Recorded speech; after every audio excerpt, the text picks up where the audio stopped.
हिंदी में यूपीएससी की तैयारी से संबंधित प्रोग्राम्स को देखने के लिए सब्सक्राइब करें study IQIAS Hindi. Hello and very good afternoon to all of you. मैं कुणाल आप सभी का स्टडी IQIAS हिंदी पे स्वागत करता हूं और आज हम बात करने वाले हैं वेस्टर्न घाट से जुड़ी हुई चिंताओं की। हालांकि वेस्टर्न घाट से जुड़ी हुई चिंताएं कोई नया पहलू नहीं है और लंबे समय से ये मामला चर्चा में चल रहा है कि अगर वेस्टर्न घाट्स को संरक्षण नहीं दिया जाए तो ऐसी स्थिति में आने वाले समय पर यहाँ की जो विविधता है वो नष्ट हो जाएगी और ये स्थल भारत का एक प्रमुख जैव विविधता हॉटस्पॉट स्थल नहीं रहेगा। और कुछ ऐसा ही मामला सामने आया है एक नई रिपोर्ट में। जरूरी है कि उससे जुड़ी सारी बातों को आप लोग अच्छे से जाने समझें। तो फिलहाल हमारे टाइटल का कहना है why Western Ghats are classified as natural site of significant concern, यानी कि वेस्टर्न घाट को कहा गया है कि ये गंभीर रूप से चिंता के विषय बन गए हैं। ऐसा क्यों है और क्या है समझते हैं जरा। तो देखिए, दरअसल IUCN ने फिलहाल एक रिपोर्ट जारी की है जिसका नाम है वर्ल्ड हेरिटेज आउटलुक 2025। ये इस आउटलुक का चौथा संस्करण है और फिलहाल इसी में ये बताया गया है कि यूनेस्को के विश्व धरोहर स्थल वेस्टर्न घाट्स अब फिलहाल सिग्निफिकेंट कंसर्न की श्रेणी में है, यानी कि इनको कहा गया है कि ये एक खास तौर पे गंभीर चिंता को दिखा रहे हैं, एक विशेष चिंता की स्थिति दर्ज कर रहे हैं और जरूरी है कि इनके ऊपर ध्यान दिया जाए वरना परेशानियां हो सकती है। तो सबसे पहले ज़रूरी ये है कि अब ये जो श्रेणी है वो श्रेणी क्या संकेत दे रही है, इसका मतलब क्या है। तो इस श्रेणी का जो मतलब है वो ये है कि फिलहाल अब इस वेस्टर्न घाट्स के मामले में संरक्षण की स्थिति तेजी से बिगड़ रही है, यानी कि जो संरक्षण के लिए वादे किए गए थे, जो बातें कही गई थी वो पूरी नहीं हो पा रही और संरक्षण ठीक से नहीं मिल पा रहा है वेस्टर्न घाट्स को। इसके अलावा मानव दबाव और जलवायु परिवर्तन के प्रभाव भी बढ़ रहे हैं, यानी कि इंसान लगातार अपनी गतिविधियों के कारण इसको दबाव में बना के रखे हुए हैं, जिसकी वजह से इसका जो संतुलन है वो बिगड़ता हुआ हमें दिख रहा है। और ये सब चीज़ें क्यों हो पा रही है? क्योंकि शहरीकरण, पर्यावरणीय हस्तक्षेप, लगातार पर्यटन की गतिविधियाँ, ये सभी चीज़ें यहाँ पर जिम्मेदार हैं मानव के दबाव के लिए। और जलवायु परिवर्तन हर एक स्थिति को प्रभावित कर ही रहा है पूरे विश्व में। इसके साथ साथ तत्काल नीतिगत हस्तक्षेप की आवश्यकता है, अदरवाइज आने वाले समय में परेशानियां बहुत ज्यादा बड़े स्तर पर देखने को मिलेंगी। तो ये श्रेणी इस प्रकार सिग्निफिकेंट कंसर्न को रखा गया ताकि आप चीजों को समझो और अभी से तैयारी कर लो।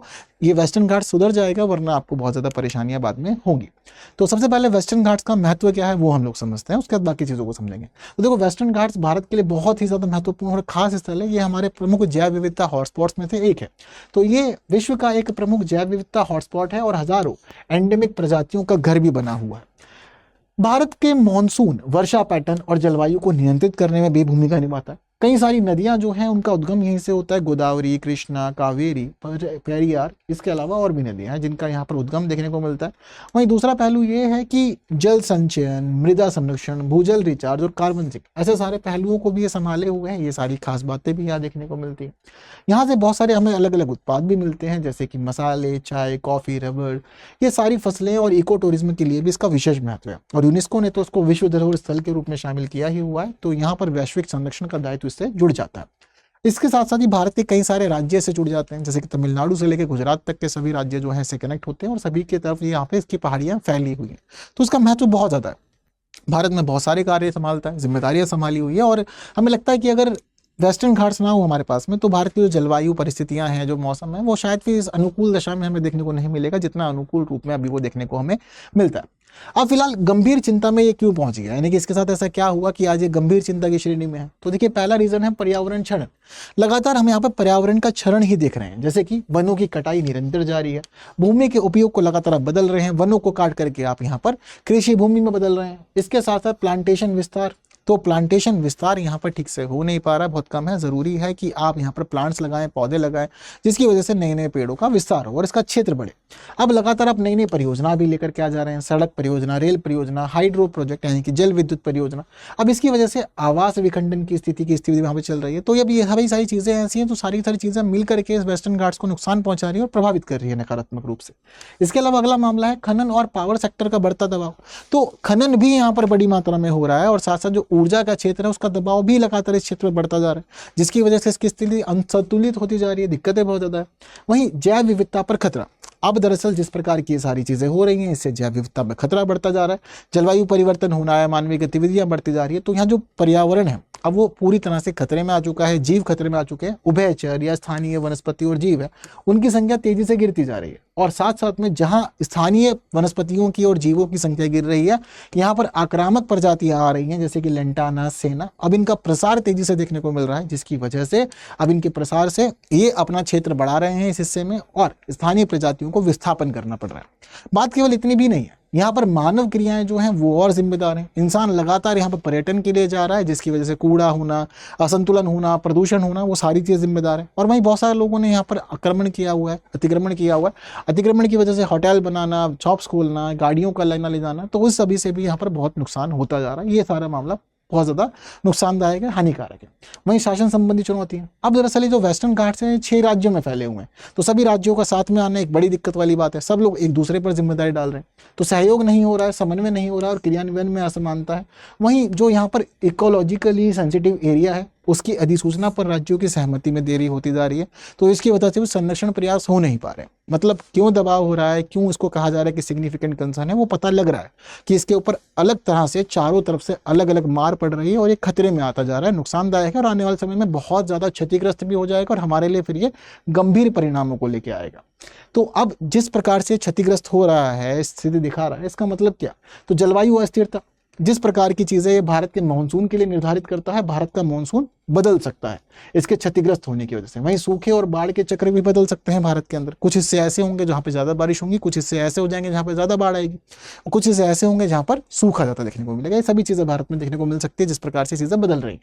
वहीं पारिस्थितिकी सेवाओं पर दबाव, तो देखो ये जल प्रबंधन, मिट्टी संरक्षण, रिचार्ज जोन, इन सभी में भूमिका निभाता है। लेकिन जिस तरह से बदल रहा है वहाँ पर अब क्षरण देखने को मिल रहा है और सभी चीज़ें यानी जल प्रबंधन, मिट्टी संरक्षण यानी कि मृदा संरक्षण और रिचार्ज जोन, ये सब भी अब क्षरण की स्थिति में जा रहे हैं। संवेदनशील प्रजातियों की विलुप्ति का जोखिम बढ़ रहा है। जो महत्वपूर्ण प्रजातियां हैं, बहुत सारी प्रजातियां ऐसी हैं जो IUCN की रेड लिस्ट में हैं, बहुत सारी ऐसी हैं जिनको एंडेंजर्ड माना जा रहा है या फिर ये माना जा रहा है कि विलुप्ति के कगार पर है। उनका संरक्षण जरूरी है, लेकिन इस पूरी परिस्थितियों के अंदर हम लोग उनका संरक्षण नहीं कर सकते। वहीं तटीय राज्यों की जल सुरक्षा प्रभावित, अब जो तटीय राज्य होंगी जल सुरक्षा प्रभावित होगी, क्योंकि जब चीज़ें बदल रही हैं तो जल सुरक्षा वहाँ से बदलेंगी, जो उनका वाटर रिचार्ज होना चाहिए, जो नदियों की स्थिति वो बदलेगी, जिससे उनके ऊपर नुकसान हो जाएगा। तो ये सारे के सारे प्रभाव आने वाले समय में देखने को मिलेंगे। और ये समझ लीजिए कि भारत में मामले में जो दक्षिणी हिस्सा है वहाँ पर जनजीवन एक नए रूप को पूरा अनुभव करेगा।